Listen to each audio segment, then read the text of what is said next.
Please. Good. Thank you.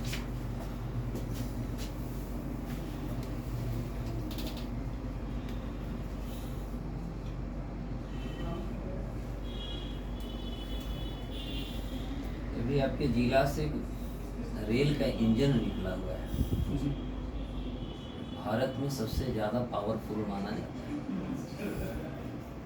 क्या उस engine का नाम है? रिजॉल्ट रेलवे करके फ्रांस की कंपनी है जो बना रही है। जो मधेपुरा से बना नहीं रही है तो ऑलरेडी यूज में पिछले 2 साल से। जी, कितना 12,000 horse power का है? 12,000 हॉर्स पावर की है। इसके बारे में कुछ बताइए। फ्रांस की कंपनी है और वही बना रही है, इससे ज़्यादा जानकारी नहीं। जानकारी लेनी मधेपुरा की जब बात हो रही है। ऑनर्स में क्या सब्जेक्ट आपका? इकोनॉमिक्स। पीजी में जी जी मार्केटिंग। पीजी मार्केटिंग एमबीए किया है? जी पीजीपीएम है, पोस्ट ग्रेजुएट प्रोग्रामिंग मैनेजमेंट। कहाँ से किए हैं? IBS गुड़गांव से। बी इकोनॉमिक्स कहाँ से किए हैं? मधेपुरा से। जी क्या पेपर था बीए में? जी पार्ट 1 में क्या पढ़े थे? पार्ट 1 में क्या पढ़े थे? Micro economics. और माइक्रो इकोनॉमिक्स का सर याद नहीं, 2 दिन 2009 में किए थे उससे सर। क्या? एग्रीकल्चर इकोनॉमिक्स था सर, पार्ट इंडस्ट्रियल। 1 में क्या थे? पार्ट 1 में पार्ट क्या? 1 में सर इसको पार्ट 2 में क्या था? पार्ट 3 में क्या था? जी पार्ट 3 में क्या था? पार्ट 3 में सर इंडस्ट्रियल इकोनॉमिक लिए थे, एग्रीकल्चर था सर, इकोनोमेट्रिक्स था और एक स्टैटिस्टिक्स था सर। 4 पेपर था इकोनॉमेट्रिक्स था। जी। इकोनॉमेट्रिक्स क्या होता है? सर ये याद है इकोनॉमेट्रिक्स से बेहतर पेपर था। इकोनॉमेट्रिक्स क्या होता है? इकोनोमेट्रिक्स। फिर पढ़े थे इसको समझ। नहीं सर पढ़े थे उस टाइम। इकोनॉमेट्रिक्स एक लेकर बताइए क्या होता है? क्या पढ़ते हैं उसमें हम लोग? ये सर एग्जैक्टली अभी याद नहीं है, लेकिन उस टाइम उसको कैलकुलेशन का फॉर्मूला से सर उसको कैलकुलेट करते थे हम लोग। ये इकोनॉमेट्रिक्स स्पेशल पेपर आता है। क्वेश्चन पूछे स्पेशल पेपर क्या पूछे? क्वेश्चन पूछते हैं। एग्रीकल्चर भी था आपका। जी ग्रीन रेवोल्यूशन इंडिया में कब आया? 1960 60 में आया। 1960 में भारत में सर ग्रीन रेवोल्यूशन। हाँ 60 में आया था। जी स्वामीनाथन इसके जनक थे तो सर। ठीक है, 60 में कहाँ? नहीं सर 1960 में आया था। सितंबर जी ठीक है। 66 में आया था। 66 से फिनांस में। 1966 से और लिखते हैं। तो कैसे आ गया? क्यों आया था, क्यों लाया गया था, क्योंकि आगे हमें प्रोडक्टिव, ग्रीन रेवोल्यूशन की क्यों जरूरत पड़ी? क्योंकि हम लोग की जो आबादी थी सर और जो प्रोडक्शन था, दोनों में मिसमैच था। उस गैप को पूरा करने के लिए, क्योंकि लैंड कुछ कम है और कृषि की कुछ अपनी भी कमी रही है, तो क्या इसमें- खाद्य जरूरत है सर, और खाद्य की जो पूर्ति थी उसके बीच का जो अंतर है उसको पाटने के लिए जो है इस क्या इस दौरान ये नहीं कहा जा सकता कि भारत के सामने राष्ट्रीय अंतर्राष्ट्रीय 3 चुनौतियां बहुत बड़ी बड़ी थी? 1962 का भारत चाइना, 65 का भारत पाकिस्तान और 65 में पिछले 100 साल का सबसे बड़ी सूखा पड़ना। ये सहायक कारण है, निर्णायक कारण यही है।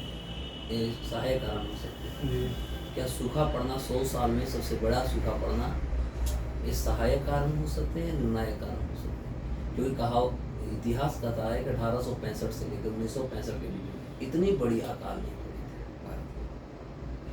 तो इसको आप बताइए खुद, ये सहायक कारण हो सकते हैं या ये निर्णायक कारण हो सकते क्या हैं? यही 1965 में आपने देखा होगा कि फूड कॉर्पोरेशन ऑफ इंडिया की भी स्थापना की गई थी। जी। तो यदि ये सहायक होते हैं तो हमें FCI की स्थापना करने को मजबूर नहीं हो पाते। फूड कॉर्पोरेशन ऑफ इंडिया एक सिस्टम हुआ है सर, लेकिन जहाँ तक मुझे लगता है कि खाद्य पदार्थ का अगर उत्पादन ही नहीं होगा तो फिर इस सिस्टम का कोई औचित्य नहीं रह जाता है। अल्टीमेटली आउटसोर्स ही करना पड़ेगा। तो मेन जो कोर ज़रूरत है वो उसका खाद्यान्न का उत्पादन करना ज़्यादा ज़रूरी है। उसके बाद ये सब चीज़ जो है, ये सब्सिडियरी चीज़ें जो प्रोक्यूरमेंट करना, उसका डिस्ट्रीब्यूशन करना। लेकिन अगर हम ये सिस्टम बना दिए और सप्लाई करने के लिए कोई चीज़ ना हो तो फिर वो अप्रासंगिक हो जाए। बिहार की कृषि अभी भी बहुत पिछड़ा हुआ है। जी इसे सुधार करने हेतु आप कौन कौन से कदम उठाएंगे? तो पहला जो है वो कृषि का यंत्रीकरण करेंगे। और अभी ज़्यादातर किसान जो है सर वो मार्जिनल लेवल का है, तो क्या आर्थिक स्थिति उतनी अच्छी नहीं है कि जो तो कृषि के लिए जो आधारभूत संरचना है या ज़रूरत है जो भी चीज़ उसको वो अफोर्ड नहीं कर पा रहा। तो पहला आर्थिक स्तर पर भी मदद करना चाहिए उसको, ताकि वो बीज खाद्यान्न ये सब चीज़ को पूरा कर सके। दूसरा चीज़ जो बहुत सारा बिहार में अभी लगभग अधिकांश जिला जो है वो बाढ़ से प्रभावित रहता है, उससे भी कृषि को हानि होती है। तो उसके लिए भी जो राज्य सरकार को और प्लस केंद्र सरकार को, चूँकि बिहार का बहुत सारा क्षेत्र जो है वो खास करके कोसी का इलाका वो नेपाल से जुड़ा हुआ है, और बाढ़ का समस्या वो कहीं ना कहीं अंतर्राष्ट्रीय स्तर पर उससे जुड़ा हुआ है। तो उससे मिल के केंद्र सरकार के थ्रू मदद लेके उसको सॉर्ट आउट करने का प्रयास करना होगा। तीसरी बात जो है कुछ टेक्निकल स्तर पर जैसे कृषि का एग्रीकल्चर यूनिवर्सिटी के साथ मिलकर किसानों को ट्रेनिंग देना होगा, क्योंकि आजकल का जो समय है, जो ज़रूरत है, जो पैटर्न है, उसको नए तरीके से सीखना होगा। अभी भी किसान जो है पारंपरिक स्तर पर ही काम कर रहे हैं, उसका खेती का तरीका पारंपरिक ही है, तो वो चीज़ हो गया। उसके बाद जो यंत्रीकरण हो गया सर, मार्केटिंग की व्यवस्था होनी चाहिए, क्योंकि बहुत सारा खाद्यान्न उत्पादन हो भी जाता है। बिहार में तो मंडी सिस्टम खत्म हो चुका है, तो किसान को कैसे फायदा होगा? मंडी सिस्टम बिहार में तो मंडी सिस्टम नहीं है, अभी नहीं है, उसको भी 2005 रिवाइव से करना खत्म होगा। कर दिया गया है। रिवाइव करना होगा सर उसको भी। ऑनलाइन अभी भी बहुत सारा चीज़ है, बिहार में दो बड़े बड़े डिजिटल मार्केटिंग प्लेटफॉर्म पे सर, बिहार जैसे में देहात दो जो है एग्रीकल्चरल सर यूनिवर्सिटी, बड़े बड़े यूनिवर्सिटी हैं, मानते हैं आप? जी। उसके बावजूद भी बिहार पिछड़ा हुआ है एग्रीकल्चर के क्षेत्र में। अच्छा ये बताइए कि इजराइल के साथ भारत सरकार ने एक ट्रीटी किया है जिसमें भारत के लगभग 75 गांवों को इजराइल गोद ले लिया। कोई आइडिया है इसके बारे में? सर सुने हैं सुने हैं। जी। 75 गांव को जो गोद लिया गया है, किस क्षेत्र में वो काम कराया जा रहा है इजराइल के द्वारा भारत में? क्या उसमें बिहार का कोई जिला, कोई क्षेत्र है? सर ये सॉरी याद नहीं है, रिकॉल नहीं कर पा, बहुत दिन पहले हम सुने थे। ज़्यादा दिन तो नहीं, 6 महीना का बात लगभग नहीं आइडिया है। बिहार में कहाँ पर फूड प्रोसेसिंग यूनिट तैयार हुआ है? मेरे मुजफ्फरपुर में सर, मोतीपुर है मुजफ्फरपुर में, वहाँ हुआ है। एक मानसी के पास भी है। क्या अगर फायदा ये- इससे होगा बिहार के किसानों को? क्या फायदा होगा? एक तो एग्रीकल्चर जो प्रोडक्ट है सर, उसमें वैल्यू एडेड करके उसको मेट्रो वैल्यू एडेड होंगे तो किसान के फायदा होंगे, या जो मार्केटिंग करेंगे या जो बिचौलिया होंगे उनको फायदा होगा? मेरा क्वेश्चन है, किसी किसान को क्या फायदा होगा? किसान को सर, किसान के जो प्रोडक्ट है उसको उसका दाम उसको अच्छा मिलेगा, डिमांड एक बढ़ेगा सर। वैल्यू एड करते हैं तो किसी प्रोडक्ट के डिमांड बिहार में तो एमएसपी हमको दिख नहीं रहा है। इसमें बिहार कुछ सरकार कमी है, कुछ इस बोलती पर नहीं। सरकारी स्तर पे कुछ काम करना होगा तो सर। क्या इसके लिए मैं डायरेक्ट सरकार को मानूं दोषी, या किसान को हमें दोषी मानना पड़ेगा, या किसान को इसके लिए आंदोलन करना चाहिए? आखिर कैसे बिहार के एग्रीकल्चर को हम बढ़ावा दे सकते हैं?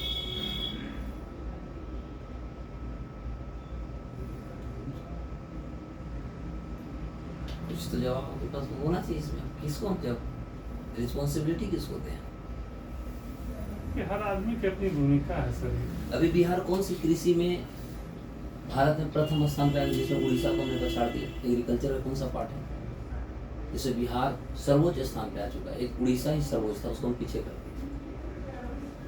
ज़्यादा नहीं, 1.5 महीना का न्यूज है। नहीं, मशरूम का नाम सुने? नाम तो जानते हैं मशरूम, लेकिन हम ये नहीं जानते हैं। लेकिन मशरूम की खेती बिहार में दिखता नहीं, लेकिन बिहार प्रथम स्थान पर प्रोडक्टिविटी। क्योंकि मशरूम की खेती शायद इसलिए ना दिखता हो कि वो मुझे तो लगता है कि सरकार द्वारा ये भी गलत डेटा एनालिसिस किया जाता है। आपका क्या कहना है? सरकार दे रही है तो ऑथेंटिसिटी दे रही है सर। तो कैसे हम ऑडिटिंग कैसे करें? मेरे पास तो डेटा नहीं, लोग को दिख नहीं रहा। डॉक्यूमेंट तो होगा सर कहीं ना कहीं, क्योंकि जैसे अभी पंचायती राज में ही अगर देखेंगे बहुत चीज़ जो है उसका प्रोसीजर है कि एक रिकॉर्ड होता है कि आप बैंक से अकाउंट का डिटेल निकलवा के, हर एक पंचायत का एक अकाउंट होता है बैंक में, वहाँ से जाके जो भी कैश का इनफ्लो हुआ है, आउटफ्लो हुआ पंचायत में, उसका रिकॉर्ड ले सकते हैं। प्लस हर एक पंचायत का एक डिटेल होता है, रजिस्टर होता है कि कहाँ कहाँ पैसा खर्च किया गया है, वो ऑन रिकॉर्ड है। वो तो वो नहीं कि उसको मिलाएंगे, उसका ऑडिट कर सकते हैं सर। इसी तरह मशरूम की खेती के बारे में जो आंकड़ा है सर, कहीं ना कहीं उसका भी एक रिकॉर्ड होता होगा, उसी आंकड़ा पे सरकार कुछ बोल रही है। लास्ट क्वेश्चन आपसे है, एथेनॉल का जो भी बात चल रहा है, बिहार में कहाँ पर प्लांट इसकी लगाई जा रही है? ये एक एग्रीकल्चर का ही पार्ट है, एथेनॉल प्लांट लगाई जा रही है बिहार में। ये सब किया है एक बिहार सरकार और योजना लाई है, नीचे जल ऊपर ऊर्जा। सुनिए, ये भी एक एग्रीकल्चर का ही पार्ट है, नीचे जल ऊपर ऊर्जा। अभी दरभंगा में हमने सफल कर लिया 9.5 मेगावाट का बिजली प्रोडक्ट, और अभी हम सुपौल में इस पर काम कर रहे हैं। सौर ऊर्जा का हाँ सौर ऊर्जा, हाँ, ऐसा ही सोलर प्लेट, जी कुछ सर। एरिया है इसके बारे में। नीचे जल ऊपर ऊर्जा ये है कौन सी योजना? ये बिल्कुल सौर ऊर्जा से संबंधित है, नवीकरणीय ऊर्जा से संबंधित है सर। इसके लिए तो कुसुम योजना, जी प्रधानमंत्री कुसुम योजना।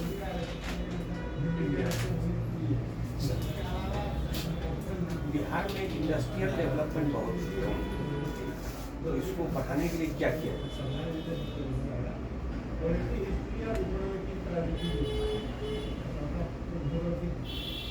बिहार में इंडस्ट्रियल के लिए सर मार्केटिंग में जहाँ तक हम लोग जानते हैं, 3-4 चीज डेमोग्राफिक एनालिसिस करते हैं, स्वॉट एनालिसिस करते हैं, strength weakness opportunity and threat. पहले तो हमको ये देखना होगा कि यहाँ क्या क्या स्ट्रेंथ का चीज़ है, जैसे फूड प्रोसेसिंग का एग्रीकल्चर प्रोडक्ट बेस्ट राज्य है बिहार, तो उससे चूँकि रॉ मटेरियल आसानी से अवेलेबल हो जाएगा, तो उसके लिए और लेबर भी बहुत ज़्यादा है, चूँकि ऑर्गन स्ट्रेंथ को भी हम लेबर आउटसोर्स करते हैं यहाँ से, तो स्ट्रेंथ हो गया बिहार के लिए दोनों चीज़। तो इससे रिलेटेड हमको इंडस्ट्री को बुलाना होगा, जैसे बिरला हो गया, अडानी है, ये सब कंपनी जो है ये फूड प्रोसेसिंग में निवेश करती है, और भी जो नई कंपनी आना चाहे उसको हम बुला सकते हैं। वीकनेस जो हो गया कि कुछ प्रशासनिक स्तर पर कुछ कमियाँ रहती है कि टेक्निकली परमिशन लेने में कुछ लैंड एक्वायरिंग में ये सब प्रॉब्लम है, वीकनेस के स्तर पर उसको दूर कर सकते हैं।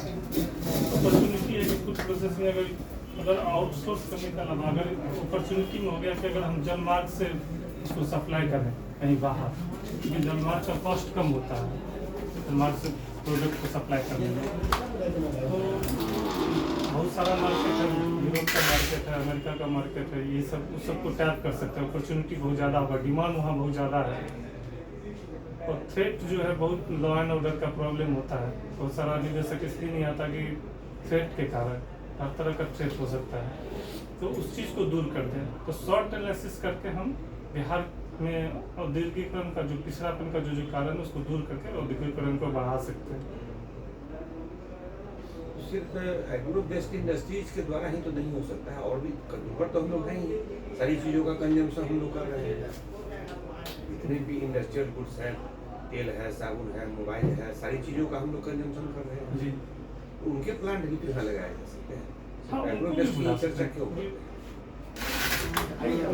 कि एग्रीकल्चर चीज़ का रॉ मटेरियल यहाँ बहुत चीज़ नहीं अवेलेबल है, हम बाहर से मंगाते हैं अभी भी, तो उससे ज़्यादा बेटर होगा कि जो चीज़ यहाँ अवेलेबल है हम उस रिसोर्स को ज़्यादा आसानी से प्रयोग कर सकते हैं। उसके लिए कंपनियाँ आएगी भी, और इन सब चीज़ों का अगर कंपनी को बुलाना भी चाहे तो इससे ज़्यादा अवेलेबल कहीं अन्य स्टेट में होगा।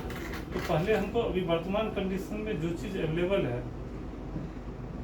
जो रॉ मटेरियल है, मतलब शॉर्ट एनालिसिस में यही चीज़ देखा जाता है, कंपनी इसी रूल को फॉलो करती है। यूनिक चीज़ क्या है, अभी जैसे गोल्ड मुंगेर में मिला है, तो उससे रिलेटेड संभावना जो है खनन में या तो मुंगेर में तो प्राचीन समय से गोल्ड है, नया तो मिला है जमुई में। जी मुंगेर के आसपास के क्षेत्र में जमुई में, मुंगेर में तो प्राचीन समय से अभी वो जमुई। संभावना उसको एक्सप्लॉइट करना चाहिए। और तो सर का ये है कि जैसे बिहार में ऐसी कौन सी कंपनी लगाया जाए जिससे कि बिहार के लोगों को रोजगार मिले, हमारे जो नीड है उस प्रोडक्शन को रिक्वायरमेंट फुलफिल करे, और हमारी डिपेंडेंसी अन्य राज्यों पर ना हो, बल्कि वो बिहार ही फुलफिल कर दे, वो इंडस्ट्री बढ़ जाए। तो आपके नज़रों में ऐसा कौन सा इंडस्ट्री बिहार के लिए सबसे ज़्यादा सूटेबल है? Food processing food process. Yes sir. अच्छा, आप जैसा कि बता रहे हैं गलत बातों पर गुस्सा आ जाना, कैसी गलत बातों पर आपको गुस्सा आती है? आपको ऑडिटिंग का कार्ड मिलने जा रहे हैं, जी मान लिया जाए कि आप ऑडिट कर रहे हैं, एक मंत्री जी आते हैं कहते हैं कि नहीं जल्दीबाजी है करना पड़ेगा, then what the action will be taken?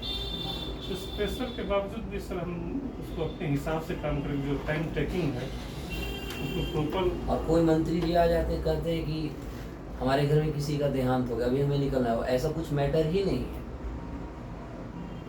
क्योंकि आपके पास दोनों जो वीक पॉइंट है बहुत खतरनाक है। ये ऑडिटिंग को लेकर के बड़ा खतरा है, आपके पोस्ट को शूट नहीं कर पा रहे हैं, इसको आप कैसे सुधार करेंगे, इस पे कैसे आप काबू पाएंगे? पेशेंस भी है सर, एक पॉजिटिव चीज है तो है, पेशेंस है, Yes, इसमें कैसे पेशेंस आप प्रूफ कर पाएंगे? टाइम टेकिंग चीज़ है ना सर। ये ऑडिटिंग का काम जो है सो समय खपत वाला काम है सर, उसको धैर्य से करना होगा। ये पेशेंस जिसको होगा उसको तो गुस्सा आएगा ही। आप जब लिखे हैं दोनों कंट्राडिक्टरी गलत चीज़ों पे गुस्सा तो आता है ना सर, जैसे कि फिर समाज में पेशेंस भी, तो फिर पेशेंस तो वही ना होगा। पेशेंस का मतलब है गलत चीज में भी हम रहे हैं। पेशेंस अच्छी चीजों में तो पेशेंस सब आदमी है, गलत चीज में ही ना पेशेंस को देखा जाता है। कंट्राडिक्टरी उसको आपको रिवाइज करना चाहिए। केवल बीइंग इमोशनल ठीक है, हाँ, वो गलत ठीक- बात वो तो ठीक है। गुस्सा नहीं, वर्ड हटा वो दीजिए, ठीक है, Yes. समझ गए? हाँ, उसको हटा इमोशनल सही है, गुस्सा हटा देना, ठीक है।